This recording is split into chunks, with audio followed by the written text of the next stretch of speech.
est, nous sommes jeudi, c'est l'acte 4 du Grand Talk de ce rendez-vous que vous regardez tous les soirs à partir de 19h15. On va partir. Bien, bonsoir à vous autour de cette table, messieurs, dames. Honneur aux dames ce soir. Nous commencerons les salutations par ma très chère Sarah El Ouadili. Bonsoir Sarah, comment allez-vous? Bonsoir Brice, très bien et vous-même? Bien, la pluie vous embête pas? Ça va, on fait avec. Ah, vous faites avec. Sa Majesté Daouda Coulibaly, comment allez-vous? Eh bien, ça va, Brice, et chez toi-même? Ça va très très bien, merci. Ouais, ça va, ça va. Vous aussi, pas embêté par les bouchons aujourd'hui? Embêté par les bouchons et embêté par le froid. Par le froid. Il pleut un peu, Voilà, trop cette vous fois-ci. avez froid, vous avez froid. Vous êtes frileux. Aujourd'hui quand même, parce qu'il a un peu, il a beaucoup plu quand même. Il fait frisquet, Voilà. n'est-ce pas, là, tout ça? Bonsoir. Oui, bonsoir Brice. Oui, effectivement, le temps s'est un peu rafraîchi. Vous êtes habitué, vous, à toute la fraîcheur. Merci. Non, je vous en prie. Merci. Parce que c'est le commentaire qu'on fait de vous depuis un moment. On dit Alain Toussaint, il est frais. Bon, alors je ne sais pas le lien avec le poisson, mais bon. Je suis vos traces, hein, vous savez très bien, Brice. Vous êtes gentil, Alain, vous êtes gentil. Entre gens frais, on se connaît. Ah, exactement. On a des conversations dans les réfrigérateurs.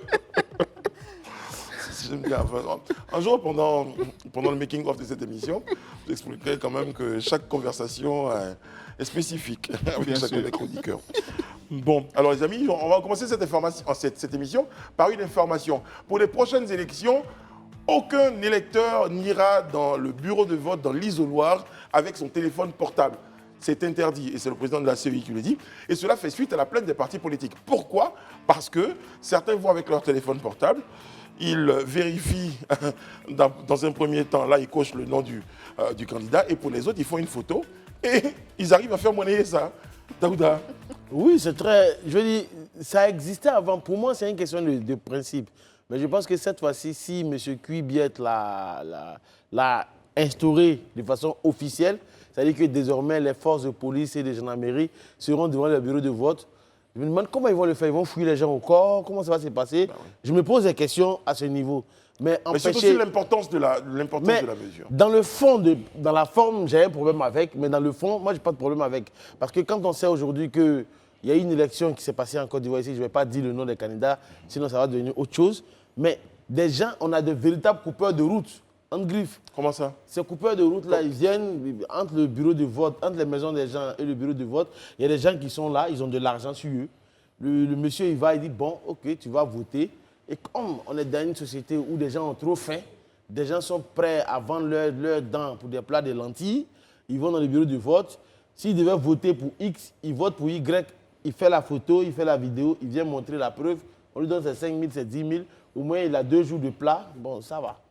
Donc, ses convictions restent dans l'isoloir, quoi, en fait. Très Voilà. bien. OK. Sarah? Sur le fond et la forme, moi je pense que c'est une mesure qui me surprend un peu.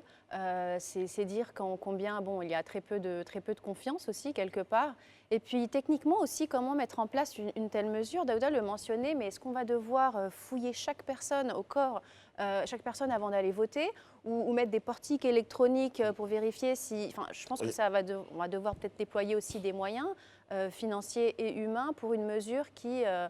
quelle est l'ampleur de cette fraude, si elle existe vraiment? Est-ce que ça en vaut vraiment la peine de mettre en place une telle mesure? Ensuite, je me dis, bon, si la CEI a décidé de le faire, c'est qu'ils doivent avoir suffisamment d'informations pour se dire qu'effectivement, il pourrait y avoir un impact assez important sur les votes. Mais c'est une technique, une méthode, moi, qui me surprend beaucoup. Mais d'ailleurs, il faut surtout signaler que cette décision de la CEI fait suite à la plainte des partis politiques. Hein. Voilà. Écoutez, bon, je pense qu'on attendait de la CEI qu'elle fasse preuve d'imagination, d'innovation, mais pas au point d'interdire aux électeurs d'avoir un téléphone portable. Est-ce que vous Sincèrement, percevez le bien fondé, s'il y a, en tout cas à vos sens? Est-ce qu'il y a un bien fondé à cette mesure? je selon n'y vous? perçois aucun bien fondé. On attend la CEI sur des sujets un peu plus techniques qui permettent de garantir la transparence de l'élection. Parce que son président dit ici que l'élection ne doit pas être le moment de s'aimer la mort, voilà, etc. Mais c'est justement dans le processus qui précède le jour du vote qu'il faut faire ce travail-là. Pourquoi et au nom de quoi il serait interdit à l'électeur d'avoir un téléphone portable? Moi, je ne pense pas que ce soit pour empêcher le commerce ou l'achat de conscience. Ça ne changera rien du tout. Parce que, après, celui qui achète les consciences croira bien à ceux qui viendront dire qu'ils ont voté pour lui. Donc, ça ne changera Mais puisque final c'est un rien moyen du que tout. l'acheteur de conscience utilisait pour pouvoir avoir la garantie que ceux dont il achetait la conscience effectuaient bien le travail. Donc si cette garantie-là n'existe plus, ça casse un tout petit peu la chaîne, la dynamique. Oui, Ça a été tenté au Cameroun, au Bénin, au Burkina, je pense dans 2 ou 3 autres pays d'Afrique francophone. Je pense que ça n'a pas changé grand-chose. Le rôle de l'organisme qui organise les élections, c'est de créer les conditions d'une élection transparente, équitable et libre. Ce n'est pas de prendre des décisions gadgets qui portent pour moi atteinte aux libertés individuelles. Mais je veux dire, M. Alain, ce n'est pas une décision, comme lui-même il le disait lors de sa conférence, de sa rencontre avec les hommes politiques, ce n'est pas une décision qui est nouvelle. Ça existe depuis longtemps, sauf que dans l'application sur le terrain, il n'y avait pas le contrôle n'était pas strict.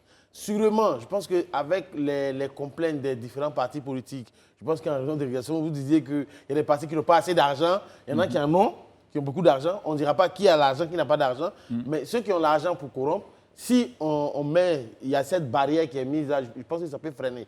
Maintenant, là où moi j'en appelle aux partis Pardon, politiques. Daouda, mais à l'époque, ce qui se faisait, c'est quand il y avait plusieurs bulletins, vous deviez revenir avec l'autre bulletin. Oui, voilà, voilà. des Et c'est autres. ce qui a fait que les gens ont instauré Le bulletin je unique. crois bien, le bulletin unique. Et ça, c'est à faisait partie mettre des à raisons, en l'actif tout cas. de qu'on appelle ça, de M. Laurent Gbagbo en son temps. Voilà, je veux dire, sincèrement, moi, pour ma part, les partis politiques, au lieu de se plaindre de petits détails comme ça, de téléphone et autres, devraient, je viens, pour moi, ils devraient plutôt se battre pour aller, si aujourd'hui le PDCI a crié que la liste électorale n'est pas, il y a trop d'irrégularités, le PPSI même son de cloche, je pense qu'aujourd'hui, les partis politiques d'opposition devraient se battre pour aller pour dire, bon, ok, la liste n'est pas bonne, faisons en sorte, tout ce qui est irrégularité, venons avec des preuves à l'appui pour que les 2 millions de personnes irrégulières puissent sortir de cette liste. Et je pense que Mamadou, M. Kuibiet, en appelle à ces politiciens pour qu'ils viennent tous les jours pour... Mais je pense dans que la les liste réclamations ont été faites par ces partis politiques. Mais ils par n'ont le pas pu PPRCI. donner de preuves pour les 2 millions. Oui, mais d'ailleurs, à ce sujet, je suis quand même un peu gêné aussi. Si on signale des irrégularités sur la liste électorale, la CEI peut par exemple prendre l'initiative, dans chaque circonscription, dans chaque bureau de vote, de convoquer ceux dont la légalité de l'inscription est remise en question. Ce n'est pas aux partis politiques de faire un travail de police. C'est la police qui peut demander à un citoyen une pièce d'identité. Donc, il ne faut pas inverser le rôle. Moi, je vois un peu le débat. Bon, je ne suis pas membre d'un parti politique, donc Mais lui-même, je pense regarde que ça de loin. Mais c'est à la CEI de demander aux électeurs. On dit, Monsieur Alain, votre présence sur la liste électorale, par exemple dans le bureau de vote de Babré à Gagnoa, remise en question, voilà, pose problème. Pouvez-vous nous produire les documents qui peuvent confirmer votre présence sur cette liste-là? Voilà. Donc, c'est à cet électeur de faire ce travail. Ce n'est pas au parti politique de venir avec 200 000 documents pour dire qu'il y a des personnes illégales sur la liste. Je suis en désaccord avec vous, en fait, M. Alain, c'est qu'à la vérité, même en justice, même quand on a un problème à la justice, c'est celui qui porte plainte qui doit prouver que... Oui, mais là, on est dans un processus mais inverse. justement, on est dans un processus électoral. Oui. Si M. Alain estime que Daouda n'a pas dans son bon droit d'être sur la liste électorale, c'est à lui de prouver par A plus B. Je vais vous donner l'exemple. Je vais vous donner l'exemple et vous me direz comment. Je vous donne un exemple et vous me direz comment vous l'appréciez. Prenons le cas des personnes décédées. Une personne est décédée. Donc, la police, comment la police convoque cette personne-là pour lui dire venez prouver que vous êtes décédé? Parce qu'en vérité, ce que la CEI dit, et en la personne de Mamadou Kubiet, il dit, ce n'est pas à lui de retirer, son instruction de retirer des gens sur la liste, même si elles sont mortes. C'est d'abord, aux parents de faire une déclaration pour dire il est décédé. Mais deuxième chose, quand le processus électoral commence, tout, que ce soit le ministère de la Justice, le ministère de l'Intérieur et les autres ministères doivent envoyer des fichiers. Mais si dans ces fichiers, on ne lui dit pas que X est mort, Y est vivant, il ne peut pas se permettre de les enlever. Oui, mais dès lors que des informations concordent en disant que telle personne serait décédée, que devrait faire la CEI? C'est prendre en compte quand même ces signalements pour dire que cette personne ou ces personnes sont décédées, sont réputées décédées, et elles doivent, en tant que là, autorité, j'entends vos propos, voilà, surtout pour des gens comme Bernard Dadier, Sidi Diallo et autres. c'est des gens qui sont connus. Je pense, à mon humble avis, que ces personnes connues, on devrait... Peut-être que vous créerez des précédents.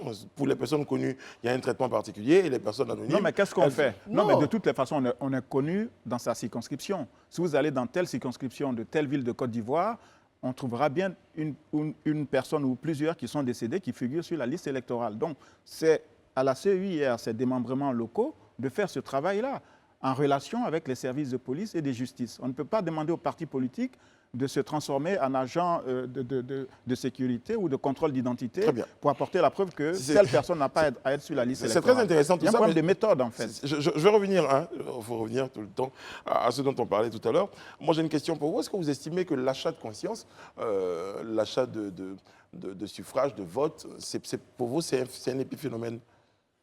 Bon, pour moi, je veux dire, c'est minime. Parce que si tu dois... Vous n'imaginez pas que ça biaise quand même le résultat d'une élection? Si, ça biaise, mais j'estime que c'est minime. Parce que si c'était, pour moi, au niveau, comment on appelle ça, présidentiel, c'est vraiment minime. Mais au niveau régional, quand on sait que, par exemple, pour la commune de Cocody, où il y a plus de 100 000 inscrits, mais quand il y a l'élection législative ou municipale, c'est à peine 8 000, 10 000 personnes qui votent. Mais justement, je trouve que ça revient un petit peu au point que je soulevais tout à l'heure. Il serait intéressant d'avoir une estimation assez exacte de ce que la CEI estime comme fraude. Je veux dire, si nous fournissent, si vous voulez, les informations un peu plus détaillées, où ils pensent que justement ce genre de pratique peut poser préjudice à tel et tel % sur les élections, sur le résultat des élections municipales, là, effectivement, on comprendrait un peu mieux la mesure. Mais si il s'agit d'un pourcentage très minime, et même là, en l'occurrence, on ne sait pas vraiment quel est l'impact, on a envie de débattre, si vous voulez, un petit peu la pratique et la technique qui n'est pas très... Bon, après, en même temps, on parle de ne pas avoir son téléphone pendant 5 minutes, c'est ça? Oui, c'est à peine 2 minutes. Oui. Mais de base, je veux dire... Non, mais c'est comment le contrôler, quand en fait, je regarde, quand j'analyse les faits, selon ce que la CEI dit, eux, ils n'ont pas de véritable problème avec... Le réel problème qu'ils ont avec cette situation, c'est que, d'abord, ce sont les partis politiques qui sont venus se plaindre pour dire on ne veut plus que quelqu'un vienne dans un bureau de vote avec le téléphone. Eux, ils ne fonctionnent que par rapport aux desiderata des partis politiques. Et chaque fois, même quand on est face à une situation, quand M. Gbagbo Laurent ou bien M. Charles Blé Goudé ou M. Guillaume Soro ont été retirés de la liste, il a dit, il les a ramenés à leur copie du dialogue politique. Allez-y vous entendre. Ce que vous allez décider entre vous, si vous venez, moi, je ne fais qu'appliquer la loi de ce que vous vous êtes dit. Je ne suis que l'arbitre. Oui. C'est ce que les gens doivent comprendre. La loi n'est pas toujours appliquée par la CEI. Quand elle tolère, je pense peut-être à son corps dépendant, la transhumance électorale, en permettant par exemple à un kidam qui habite tel endroit d'aller s'inscrire dans un autre endroit sans produire un justificatif de domicile. Ça, ce n'est pas normal. Mais M. Alain, vous êtes d'accord avec moi qu'ils ont pu retirer de la liste plus de 20 000 personnes qui ont fait ça dernièrement? Oui, mais ils ont retiré sans doute pour d'autres raisons. Mais je veux dire, quand on crée des exceptions, après, il ne faut pas s'étonner aussi que d'autres rusent avec la loi. Moi, je pense que c'est le processus électoral lui-même, c'est-à-dire son début, quand il se met en place, et puis après, qui pose question. Voilà. Et je pense que la méthodologie n'est pas forcément la bonne et il faut peut-être discuter, élargir peut-être la réflexion à d'autres personnes, autres que les partis politiques qui, eux, sont dans une compétition et chacun, parfois, sait les défaillances du système, mais s'en accommode pour pouvoir gagner. Et c'est ça le problème. J'en viens à une question. Justement, le président de la CEI, M. Coulibaly Kuibert, dit que pour les élections, il faut aider tout le monde à venir voter. Est-ce que vous avez l'impression que cette mesure-là pourrait empêcher, concrètement sur ce plateau, dites-moi, est-ce que vous pensez que cette mesure-là pourrait empêcher des gens de venir voter? Non. Quand il dit d'aider les gens à venir voter, c'est qu'il faut que... Bon, ça, j'ai compris dans un contexte, donc je fais Ça ne peut pas empêcher quelqu'un de venir voter, parce que souvent, moi je veux dire, c'est l'achat de conscience. C'est parce que les partis politiques sont pleins. Sinon, depuis longtemps, cette mesure, elle existe bel et bien. Pendant le scrutin électoral, tu n'as pas le droit d'aller filmer dans la salle et autres, à part ceux qui ont le badge observateur de la CEI. Mais toi, un kidam, tu viens, tu commences à filmer, c'est pas bon, j'espère au moins que les assesseurs, les représentants des partis politiques auront droit au téléphone, qu'ils pourront prendre en photo les PV, etc. Ça, bien sûr, bien sûr. Et on espère aussi que les résultats sortiront quelques heures après le scrutin et non pas 48 heures, 72 heures, parce qu'on est quand même en 2023 aujourd'hui. Monsieur Alain, lui, il a un problème carrément avec la CEI. Non, j'en veux pas à CEI. Je pense que l'État est plus efficace à organiser ce processus, mais bon, on l'a délégué à une organisation. Mais l'État a montré ses limites. Mais quelles limites? Vous avez des Si. préfets, sous-préfets, enfin partout. Bon, on va pas Quelles sont les refaire le limites? débat, s'il vous plaît. Non, non. Vous êtes bien gentil. L'État est efficace pour organiser ce genre de processus. Très, très bien. Bon, alors, pendant ce temps, et ça c'est vraiment pendant ce temps, ma chère Sarah, il y a 5 occupants d'un D'une submersible, ouais, d'une capsule sous-marine, eh bien, qui sont portés disparus. Ça crée une forme de branle-bas. Tout le monde, enfin, de nombreuses personnes se mobilisent. Et justement, cette mobilisation-là, elle est diversement interprétée. C'est ça, Voilà. c'est ça, effectivement. Les occupants du Titan. Le Titan, c'est ça, c'est le nom de ce sous. C'est une histoire assez effrayante de ce Il y a eu un sous-marin hic. qui, à son bord, avait donc 5 passagers, comme vous le dites, qui avaient cette volonté, ce rêve de visiter l'épave du Titanic, mais qui a malheureusement perdu contact avec le navire principal après 1h45 de temps. Et depuis, une mobilisation assez extraordinaire a été mise en place pour essayer de les retrouver, car ils n'avaient que 96 heures. L'autonomie, en fait, dans ce sous-marin n'était que de 96 heures. Donc, au-delà de cette période, ils ne peuvent plus respirer. D'ailleurs, je viens donc, d'avoir une information là tout de suite qui évoque donc la disparition, donc le décès Oui. des membres L'équipage. Oh, wow. des personnes du Titan. Ils ont été retrouvés. D'une implosion. D'une implosion catastrophique. Comme ça a été évoqué. Implosion catastrophique. Moi, c'est une histoire assez tragique. Et effectivement, voilà, vous avez répondu à la question de tout. Je pense qu'il restait quelques heures avant de les retrouver, avant qu'ils manquent d'oxygène. Mais bon, malheureusement, ils n'ont pas survécu.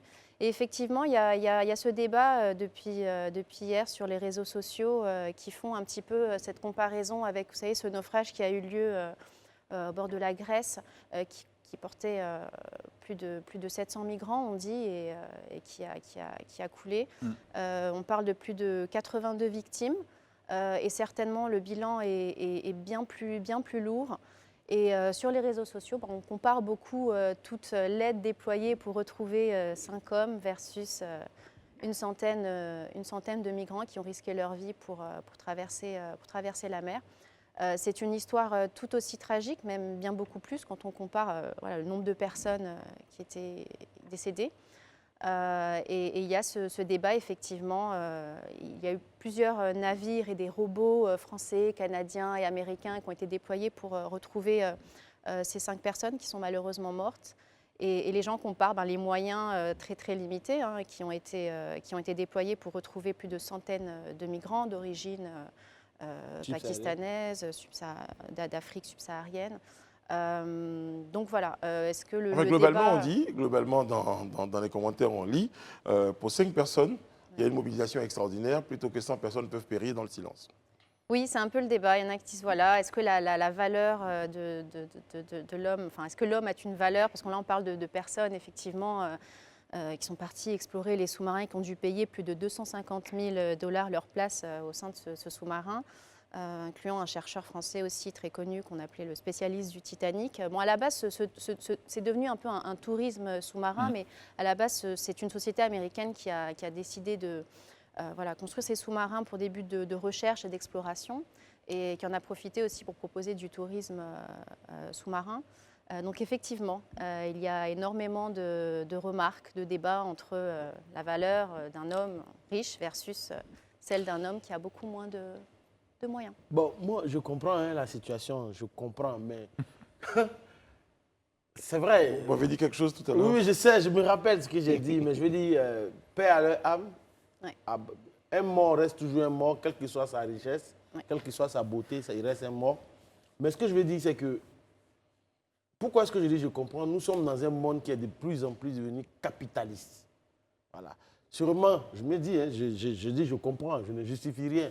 On se dit, voilà les 4 ou 5 personnes qui sont décédées dans le Titan, pour ne pas dire le Titanic 2, finalement, ils ont des emplois, ils créent des emplois, ils font vivre des pays, ils font vivre des États. Donc quand on regarde ceux-là vivants, ils apportent plus. Or, ils se disent, quand ils font la comparaison, c'est vrai que c'est macabre, mais j'avoue que ça peut se comprendre. Non, mais après, une autre explication qu'on peut donner, c'est que quand des personnes sont capables de payer 250 000 $. Ouais, c'est fortune pour pouvoir participer à une expédition. Ces personnes ont également les moyens de mobiliser les moyens de leur recherche et de sauvetage aussi, en même temps. Tout ça, Rien parce que ça. juste louer Mais c'est ça qui est la inhumain, capsule, parce que face à une détresse, face à une situation où quelqu'un risque sa vie, on ne devrait pas trop se poser la question de savoir est-ce qu'il aura les moyens de rembourser mon intervention C'est l'hôpital ou qui pas. souffle la charité, vous connaissez le proverbe? Parce qu'aujourd'hui, Sarah, moi je veux dire, ça fait de la peine de voir que 100 migrants meurent en haute mer. Ça fait de la peine. C'est une Mais, catastrophe. voilà, c'est une catastrophe, comme vous le dites. Ouais. Mais 4 personnes qui ont payé 250 000 € pour aller visiter le fond sous-marin, bon, ils louent un bateau, ils louent une capsule. Ça veut dire que Mais il y a toute les la garanties de sécurité, sécurité, même c'est les ça? garanties de sécurité de leur D'assurance. recherche, au cas où ils doivent se perdre, ils ont mis tout ça. Sûrement qu'ils ont tout payé. Donc on ne peut pas leur en vouloir d'avoir de l'argent. On ne peut pas leur en vouloir. on de ça. leur en veut pas du tout d'avoir de l'argent, ni qu'on ait déployé des moyens pour les sauver. On fait juste ce parallèle. On ne peut pas s'en empêcher parce que ce drame a eu lieu quasiment en même temps, la semaine dernière. Et ça a touché, ému énormément. Il s'agit aussi d'êtres humains, de pères de famille, etc., qui ont perdu la vie dans des circonstances assez similaires. Donc voilà, il y a juste un parallèle qui est fait, qui est intéressant d'analyser. Mais effectivement, on est triste pour toutes. Il faut reconnaître Ah, que c'est le monde est affreux. capitaliste. Alain, C'est affreux. j'allais en réaction, s'il vous plaît. Bon, moi je pense que l'origine des victimes dans les deux cas est l'élément le plus déterminant.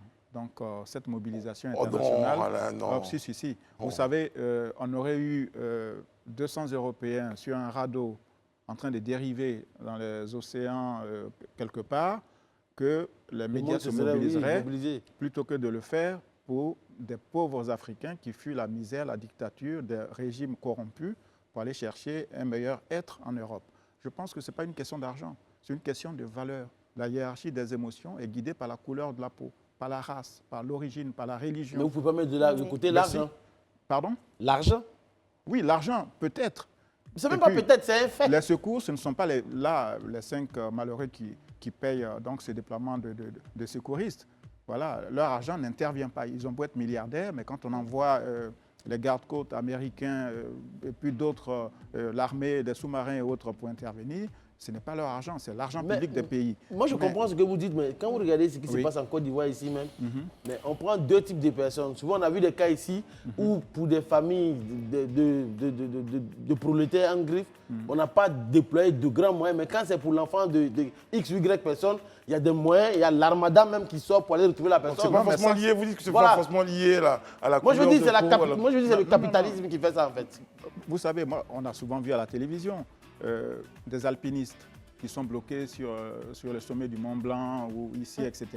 On envoie un hélicoptère.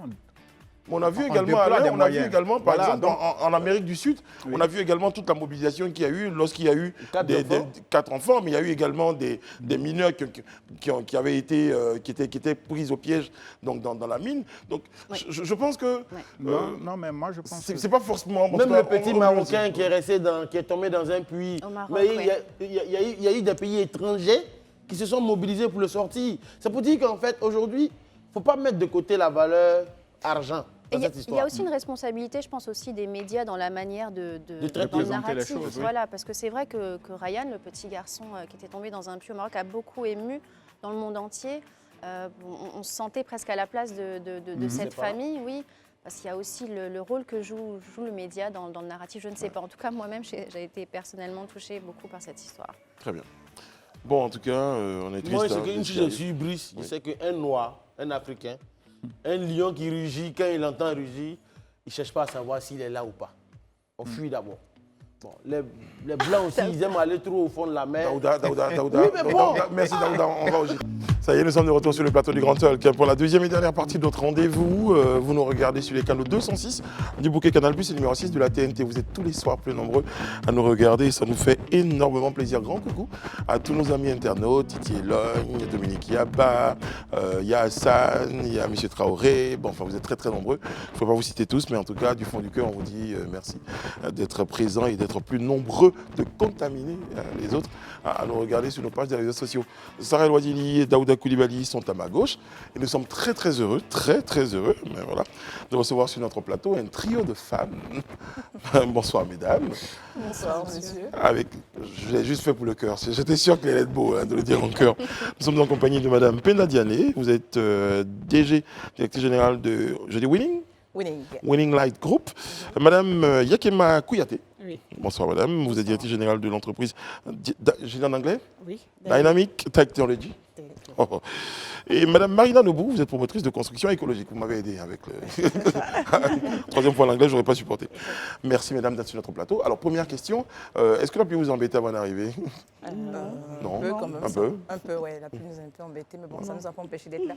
Très bien, c'est bien. Enfin, on va évoquer avec vous, hein, je plante le décor, évoquer la question du changement climatique.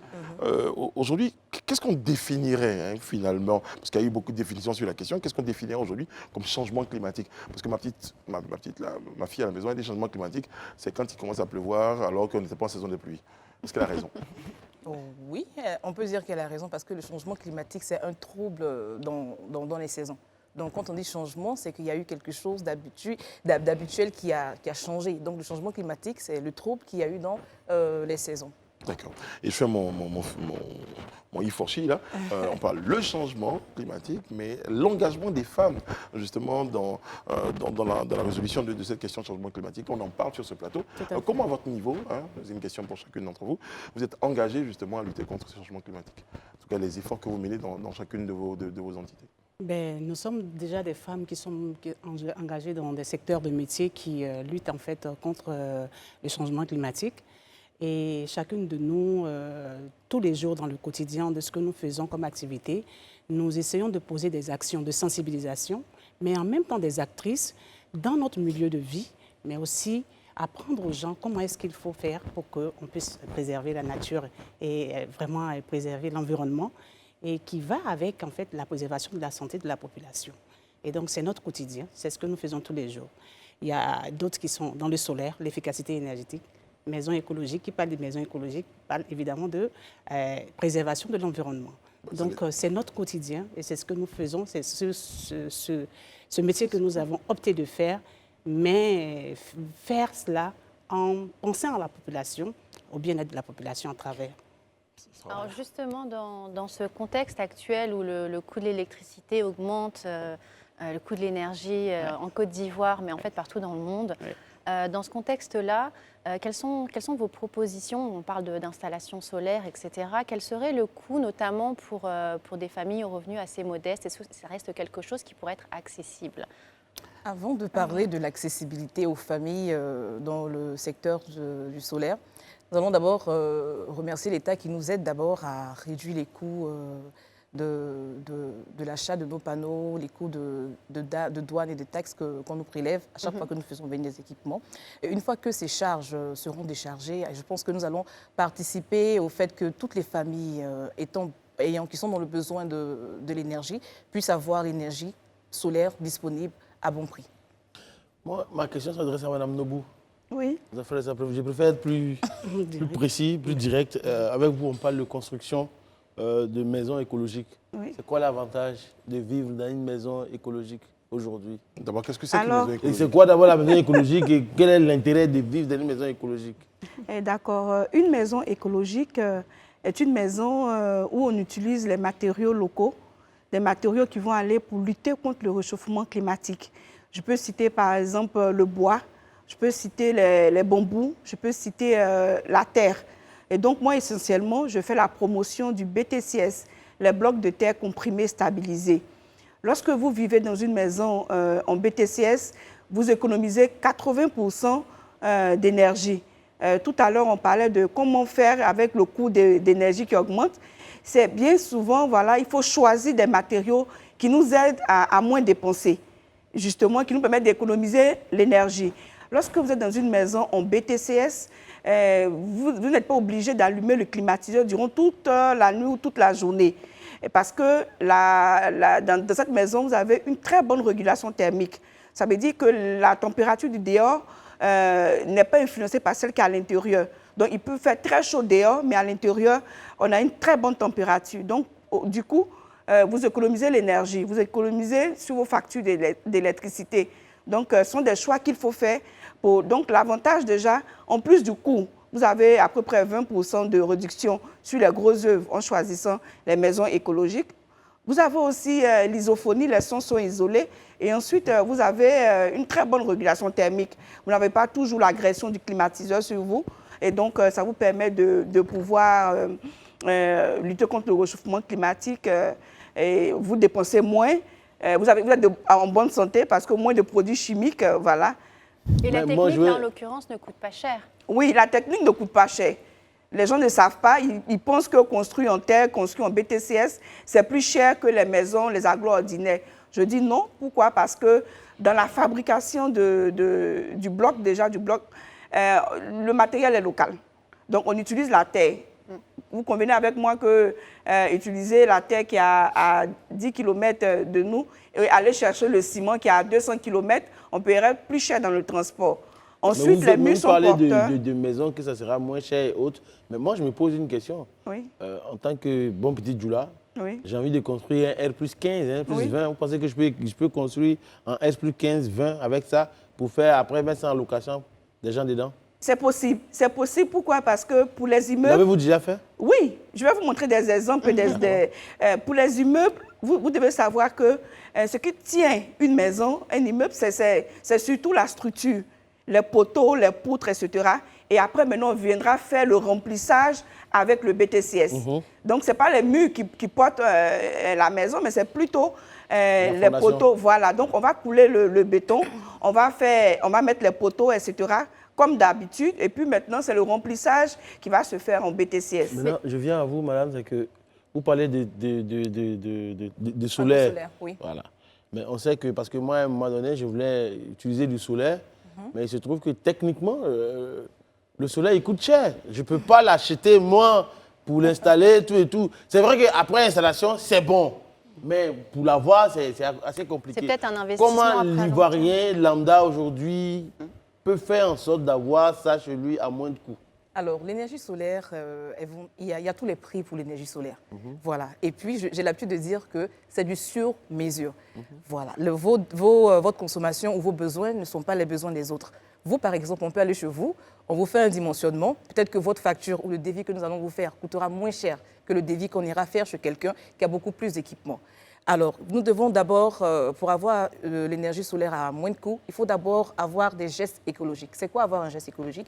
C'est d'utiliser des appareils moins énergivores, des appareils qui consomment moins. Quand vous avez des appareils qui consomment moins, quand vous appelez un expert en énergie solaire pour vous faire un devis, c'est sûr que votre devis ne coûtera pas cher. Oui, parce que vous savez comme moi, la machine à laver, la machine à coudre, la machine à café, bon, beaucoup de machines, ça sera beaucoup plus compliqué. Est-ce que les écologistes aujourd'hui, vous n'êtes pas des empêcheurs de tourner en rond un peu? C'est-à-dire Précisez la pensée. Je précise la pensée parce qu'aujourd'hui, c'est un peu comme vous êtes devenu le porte-voix de ces grands pays comme les États-Unis, la France et autres, qui disent non, ne coupez pas vos forêts, ne faites pas ceci. Eux, ils se sont déjà industrialisés, ils ont déjà réussi, mais nous, on ne doit pas essayer d'avancer. Mais ne pas couper la forêt, c'est... Ce qu'on veut dire tout simplement, c'est-à-dire que là-bas, ils sont industrialisés, mais aujourd'hui, le changement climatique touche tout le monde, aussi bien chez eux que chez nous ici. Et le changement climatique, c'est une réalité que nous vivons aujourd'hui. Vous allez aujourd'hui dans nos villages, vous allez voir que la forêt a été dévastée. On parle aujourd'hui de planting d'arbres, mais c'est pour protéger. Vous savez que la forêt joue un grand rôle dans l'absorption de ce qu'on appelle les CO2, qui sont toxiques en fait pour la santé de l'être humain. Et ça, ce n'est pas une histoire de mondialisation. Et tu peux produire aussi, je pense, à grande échelle, sans forcément détruire l'environnement. Je veux dire, on ne va pas répliquer ce que les pays occidentaux ont fait en s'enrichissant, parce qu'on peut faire la même chose, on peut s'enrichir de la même manière, mais en respectant l'environnement, en prenant un peu plus notre temps. En fait, aujourd'hui, je pense qu'on n'en a même plus le choix. Mais tu poses un point important. Est-ce que vous savez que de toute la mauvaise énergie qui est produite, c'est-à-dire le CO2, l'Afrique ne produit que 4%. Malheureusement, l'Afrique ne souffre pas de ces 4%. L'Afrique souffre le même pourcentage que les autres pays industrialisés. Ouais. Donc nous avons intérêt à maintenir nos forêts. Maintenant, est-ce que ces forêts-là, le CO2, c'est pas toxique. Mais justement, aujourd'hui, Ils sont industrialisés, ils ont réussi. Ils nous disent aujourd'hui, non, ne détruisez pas, il faudrait protéger l'environnement. Mais est-ce qu'ils payent pour ça? Mais Daouda, Oui, alors, alors, l'inondation qu'il y a aux États-Unis, les vents, les feux Non, de brousse, les vents et tout ça. Quand je parle Ils ont même appelé un orage là. Comment ils appelaient Sandy ou Sandy, je pense, un truc comme ça. Ce qu'ils vivent là-bas, on ne vit pas ça en Afrique ici. Non, ce que je veux dire, c'est que s'ils nous disent ne polluez pas, est-ce qu'ils s'apportent quelque chose de Mais son Daouda, permettez-moi de vous répondre, s'il vous plaît. Mais Daouda, est-ce qu'on a besoin que quelqu'un nous dise de ne pas polluer ou de ne pas détruire nos arbres? Non, Pour notre bien. Non, mais parce qu'en fait, il y a beaucoup. Pour nos enfants. Daouda, je rejoins son Pour point notre quand même. bien. Il a raison sur un point, c'est que ces pays ont pollué pendant des années. Aujourd'hui, on en paye les conséquences, alors qu'on en est à un stade où nous aussi, on aimerait. Donc c'est On pour aimerait ça juste qu'à la... bouger un peu. Mais justement, c'est Effectivement. pour ça qu'à la dernière COP, ils ont discuté d'un fonds qui pèsera quelques millions, voire 2 milliards de dollars pour compenser justement toutes ces conséquences liées au changement climatique et que l'on paye aujourd'hui. Il faut que ça parte de d'un engagement. pour obtenir ces fonds verts dont vous parlez. Exactement, Et exactement. justement, Mais en c'est tout des cas- fonds belges justement que je parle parce que, à la vérité, ils en parlent, mais pour payer. Mais rien ne nous empêche ça- aujourd'hui, en non. tout cas, de produire de manière plus intelligente. Je te donne l'exemple, la dernière fois, c'est la semaine dernière. Après, Sarah, Je vous disais- asseyez là avec les dames. Ouais, c'est mieux, hein, parce que là, je pense Non, que mais ta place c'est est là-bas. important. hein. Non, Non, bah mais non, c'est ça, là. je suis une femme, c'est peut-être ça, je sais pas. Mais Non, mais c'est réel, l'écologie aujourd'hui. Très bien. Voilà, c'est C'est pour très bien, répondre c'est très aussi. bien, c'est très bien. C'est pour répondre aussi à ton. Je pense que c'est un point important de ces supermarchés en France qui utilisent des tonnes et des tonnes de climatiseurs pour maintenir des produits au frais, etc. Et ils viennent de se rendre compte il y a quelques mois qu'effectivement, en posant juste une couche de peinture blanche, ça coûte rien au-dessus des toits, ils pouvaient économiser énormément d'énergie et maintenir une certaine fraîcheur au niveau, à l'intérieur des supermarchés. Nous, je veux dire, pardon, mais au Maroc et dans beaucoup de pays d'Afrique subsaharienne, on le sait très bien que peindre les maisons en blanc, ça permet de justement garder une certaine fraîcheur à l'intérieur des habitations. Il y a on le sait depuis de centaines d'années. Donc il y a des choses que l'on sait déjà dans nos pays. Depuis des siècles et qu'on devrait appliquer. Et ça, c'est des mesures écologiques. Parce que quand on parle d'écologie, on pense que ça coûte des milliards. Mais pas forcément. Il y a des petits gestes que nous avons merci. au quotidien que nous devons observer. Oui. Et ces petits gestes-là, ça nous aide en fait à pouvoir avoir un meilleur environnement et une meilleure santé. Il faut partir de là. Par exemple, tout simplement, dans une maison où vous n'avez pas besoin de mettre la climatisation en marche, si la maison est écologique, en BTCS, alors vous n'avez pas besoin de mettre la climatisation. Vous savez que même la climatisation, tous ces équipements ont des effets, par exemple, l'asthme et autres, tout cela. Et donc, si on peut observer des gestes éco-citoyens ou bien éco-énergétiques, dans nos demeures, vous allez voir que tout de suite, on va avoir un environnement sain et il y va de Notre la santé. santé. Maintenant, de à la votre niveau, population. vous êtes trois. Oui. Vous êtes chacune dans un domaine bien précis, spécifique. tout à fait. Donc, moi, je veux savoir, à tour de rôle, Oui. concrètement, quels sont les réels défis auxquels vous êtes confrontés dans vos différents domaines, au niveau de l'environnement? Au niveau de Les défis sont nombreux. Alors, moi, par Vous, à exemple, votre niveau, c'est quoi le défi? moi, je suis dans l'efficacité énergétique, c'est-à-dire l'économie d'énergie et en même temps l'efficacité qui va avec l'efficacité énergétique. C'est-à-dire quoi? C'est-à-dire aujourd'hui, il faut avoir des équipements qui vous donnent le service que vous demandez, c'est-à-dire l'éclairage qui est là. Vous avez la satisfaction que vous avez, mais l'énergie que vous devez dépenser, c'est-à-dire consommer, doit être très amoindrie. Et les défis que nous avons, ce sont des défis de sensibilisation en fait, de la population. Parce que la population n'a pas conscience, en fait, je dirais, entre guillemets, de ce qu'il y a des gestes que nous devons avoir et des comportements que nous devons avoir au quotidien. Non seulement pour nous faire économiser en termes d'argent, mais aussi pour nous faire pour protéger l'environnement dans lequel nous sommes. Et ça, ce sont des défis qu'il faut relever. Et en tant que femme, dans un secteur qui est dit, entre guillemets, secteur technique, réservé, entre guillemets, aux hommes, nous sommes confrontés au défi que, tout de suite, quand on va vers un client, il se dit, ben, une femme, qu'est-ce qu'elle peut bien venir nous dire? Et ça, c'est un défi aussi qu'il faut pouvoir relever pour dire que dans le secteur, il y a des femmes dans le secteur.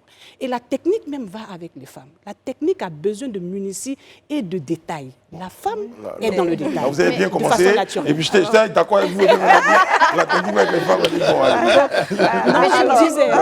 Alors, pour moi, moi, je suis dans le bâtiment écologique, donc je construis en BTCS, en bloc de terre comprimé, stabilisé. Le réel problème que je rencontre, c'est la mentalité.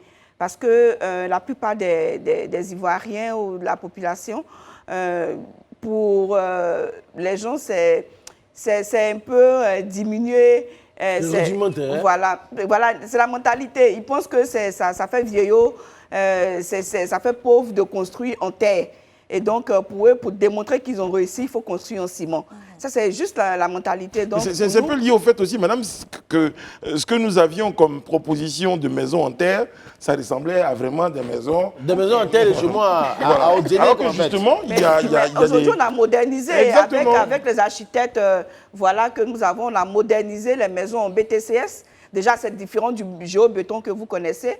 Donc, le montage se fait de manière autobloquante. Et après, on peut faire tous les aménagements. On peut crépir, on peut mettre des couleurs, etc. On peut vraiment finir de manière moderne. Et en même temps, garder aussi les mêmes atouts de régulation thermique, d'isophonie, etc. Très bien.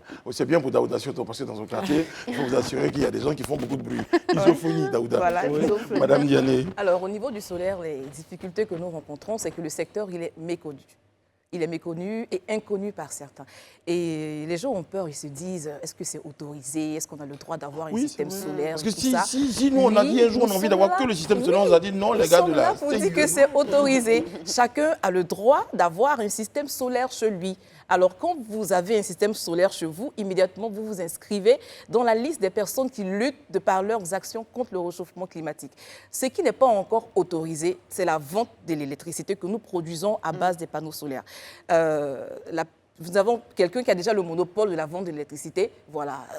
Alors ça, c'est pas autorisé. Sinon, le système solaire, il est bel et bien autorisé. Et nous voulons permettre à toute la population ivoirienne de savoir qu'on a tous le droit d'avoir un système solaire chez nous. Et permettre aussi aux Ivoiriens d'avoir un bon système solaire chez eux et que l'État nous aide à réduire les taxes. Et je dirais même que l'État a même pris l'engagement de pouvoir mixer l'énergie à hauteur de 40% avec les énergies renouvelables. Tellement c'est permis. C'est-à-dire qu'aujourd'hui, on vous encourage à avoir une source d'énergie renouvelable en plus de ce que vous utilisez comme l'engagement de femmes, parce qu'on va revenir au sujet. Vous avez dit que vous êtes toutes trois, vous êtes engagées. Est-ce qu'il y a de nombreuses femmes, justement, qui vous accompagnent dans cet engagement? Est-ce que ça intéresse les femmes de s'intéresser à l'écologie? Ah oui, bien sûr, les femmes sont engagées. Nous sommes tous trois chefs d'entreprise, nous sommes tous trois mentors. Nous avons participé, grâce à la GIZ, à un projet de mentorat qu'on appelait le mentorat féminin, qui a été de mentorer 20 jeunes filles à aimer le secteur vert. Voilà, enfin, en fait, ce secteur m'avait appelé un secteur d'hommes parce qu'il y a longtemps, c'était les hommes qui étaient beaucoup plus dans ce secteur. Et grâce à certaines femmes qui ont compris l'importance de développer ce système, elles se sont inscrites dedans, ce qui a fait que nous sommes là aujourd'hui et nous voulons pérenniser ce secteur en formant, en attirant d'autres jeunes filles à aimer le secteur que nous faisons. Et on dirait même qu'il y a des femmes dans le secteur. Il n'y a pas que les énergies renouvelables. Il y a la pêche, par exemple, écologique. On a des femmes qui sont dans le domaine de la pêche, mais qui pratiquent une méthode de pêche qui contribue en fait à la protection de l'environnement. Toutes ces femmes... Est-ce que ça va nous aider à avoir plus de poissons? Bon, là, ça c'est une problématique, mais tout cela... Parce que la Côte d'Ivoire, on importe pour 400 milliards de poissons. C'est ce que je dis. Je dis tout cela, ça peut se contextualiser. Ouais. Et voilà, il faut prendre les éléments dans leur contexte. Et dans leur contexte, ils se définissent mieux, et de sorte qu'on puisse avoir, en tout cas, un mieux vivre, en fait. Alors, justement, on va aller aux questions pratiques à ce niveau de l'interview. Je m'intéressais à Madame Diané, à votre activité. Dites-nous, par exemple, question de téléspectateurs, on parle de la question de l'énergie solaire. Est-ce qu'en cas de pluie, par exemple, comme maintenant, est-ce que ce système-là n'est pas un peu insuffisant? Non, pas du tout. En fait, la réussite d'un système solaire, d'abord principalement basé sur le dimensionnement. C'est quoi le dimensionnement? C'est de recenser les équipements de la maison qui seront sur le système solaire. Après le dimensionnement, on vous fait un très bon calcul pour définir ensuite les équipements ou les appareils qu'il faut pour pouvoir supporter les équipements que vous avez chez vous. Et aussi, on n'est pas aussi perdu dans le choix de la qualité de nos équipements. Alors souvent, nous avons dans nos dimensionnements une prévision qui va jusqu'à 3 jours de non-ensoleillement consécutif. C'est-à-dire quand on fait un dimensionnement, on va jusqu'à 3 jours de non-ensoleillement consécutif. S'il a plu pendant 3 jours en Côte d'Ivoire, grâce au dimensionnement qu'on vous a fait, vous aurez toujours vos systèmes solaires en marche qui alimentent sans problème vos équipements à la maison. Alors justement, j'ai une question par rapport aux équipements. Vous disiez qu'il fallait absolument quand même avoir des équipements qui économisent l'énergie, qui ne soient pas là en train de dépenser. Est-ce que ça n'a pas un coût? Parce que j'ai l'impression, quand je regarde juste par exemple des ampoules, vous avez celles qui économisent et celles qui n'économisent pas trop. Et celles qui n'économisent pas trop, en général, sont vraiment très peu chères et les autres sont assez chères. Donc est-ce que le matériel en soi qu'il va falloir réacheter, j'ai l'impression, ne coûte pas plus cher? Est-ce que ce n'est pas un véritable investissement pour la personne qui souhaite? Je pense que c'est un gros investissement. Et justement, comme on parlait tout à l'heure de taxes et de l'intervention du gouvernement, est-ce qu'il ne pourrait pas y avoir des formes d'aide pour les personnes qui seraient dans ce projet de transition? Parce que c'est un coût. Si, il y en a. En fait, il y a pour toutes les catégories, comme elle le disait tout à l'heure. Vous voyez, il y a des clients auxquels on installe carrément un système. Par contre, il y a des petits kits aujourd'hui qui sont très accessibles. On a des kits de 25 000 francs qui peuvent avoir l'éclairage et qui peuvent, par exemple, permettre de charger un portable à partir du solaire. On a des kits, par exemple, de 50 000 francs, de 100 000 francs, selon le besoin, en fait, de la cible, de la personne que nous on a en face de nous. Mais pour une installation solaire, c'est une source d'énergie que vous installez. Et à partir de ce moment, c'est un investissement. C'est comme vous allez acheter une voiture. C'est un investissement à long 30 terme. millions dans le coût d'une voiture tout de suite. Voilà. Très bien. Madame Diané, le 30 juin prochain, les femmes engagées dans votre secteur seront célébrées. Dans quelle optique? Comment ça va se dérouler? On va terminer l'interview. Alors, sous le haut patronage du ministre M. Jean-Louis Cassé, le ministre de l'Environnement et du Développement durable, et sous le parrainage de Mme Nasseneba, ministre de la Femme, la Famille et l'Enfant, et grâce à certains de nos partenaires tels que Pigé et Green Invest, alors nous aurons un événement qui consistera à honorer les femmes du secteur vert en Côte d'Ivoire, dont nous.